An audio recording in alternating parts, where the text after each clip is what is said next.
Hello friends, in this CATIA tutorial we are see the use of pad command and the use of drafted fillet pad command. So first of all we have to draw the sketch.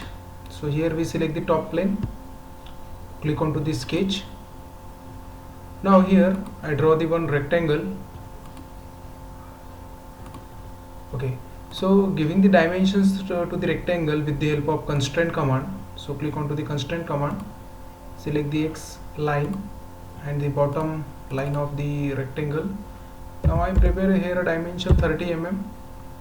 Similarly from the X line to the top it is same 30 mm. Then from the Y axis up to the for a vertical line it's a 30. Similarly last point vertical line it's 30 mm. So now it is fully constrained figure and it's a closed loop figure. So always remember that for doing the pad the sketch should be fully constrained as well as it should not having the any open space. So it should be a closed, completely closed. So after the completion of the sketch we have to go for the exit workbench. So now here directly we can use the pad command. So we see there is the one arrow is showing that from the top plane it's moving in upward direction. Whenever we click onto the arrow we can reverse the direction. Also we can change the dimensions from here. So particularly this is the first part, so directly we have to put the dimensions here. Suppose I want to make it 50 mm, press enter. So now it's having the size of 50 mm in thickness, but suppose I want to prepare from both the sides, so I have to use the mirror command. So first of all click onto the pad. So here use the command mirror extend. So the same figure can be extended from the another side. Suppose I want to prepare it a required size of 50 mm. So here I want to put the 25. Then after that it made by a total 50 mm size. So here just see the preview. Now we can see that we are using the pad command and we can pad any given object. So this is the simple use of the pad command, we can easily use. Now we see the use of another command called as the pad command with the fillet. So again I prepare the one figure here in a top plane, go through the sketch, prepare the one rectangle of random size, giving the dimensions, constraint lower side 30,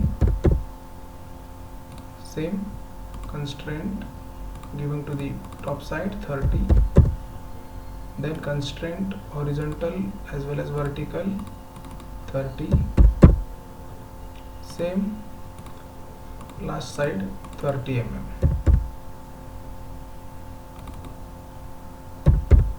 Enter. So now we are obtaining the one square having the size of 60 by 60.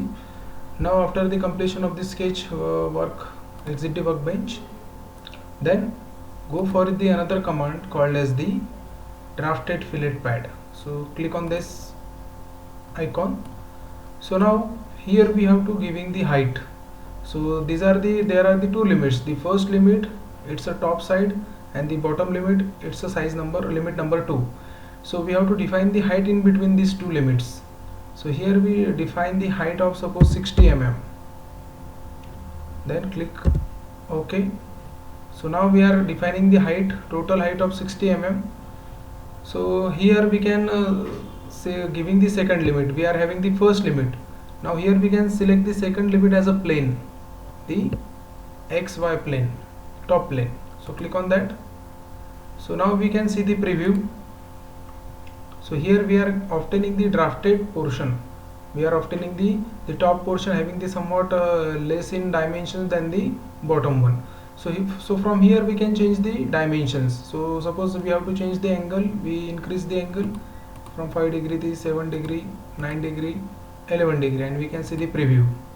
So the size as well as size at the bottom, size at the top automatically get changed according to the angle. So we can change the lateral radius, the first limit radius. So what do we mean by a lateral radius? So it the component we are obtaining having the some fillet. So the lateral radius is the radius of the fillet of this part. Then limit radius, this is the limit radius of the first 5. Suppose here I want to change to 5 mm to 10. Then now see the preview. So this size get increases, that their fillet radius we can change it. Now suppose I want to change it at the top from 5 to 10, click enter. Now see how we are getting the changes. So it is called the use of the drafted fillet command. So it's a combination of fillet as well as pad command. So from the tree also we can change the dimensions. We can change the draft angle by double click on that. So from 11 degree, suppose I require the 20 degree, so click preview, see OK. So here we are getting the angle of 20 degree. Suppose I want to edit the complete figure, so click onto the pad, double click onto the pad. So here we can change the dimension, we can change the length from 60 to 100, click enter. So now we can changing the another dimensions. So click onto the draft, double click onto the draft. So again we can change the here the angle as well as the okay. So now suppose I want to change the another size, go through the sketch. Suppose I want to change the dimensions. So at any stage we can edit the figure. So this is the particular use of the fillet draft command. So I think it's sufficient for the use of this command.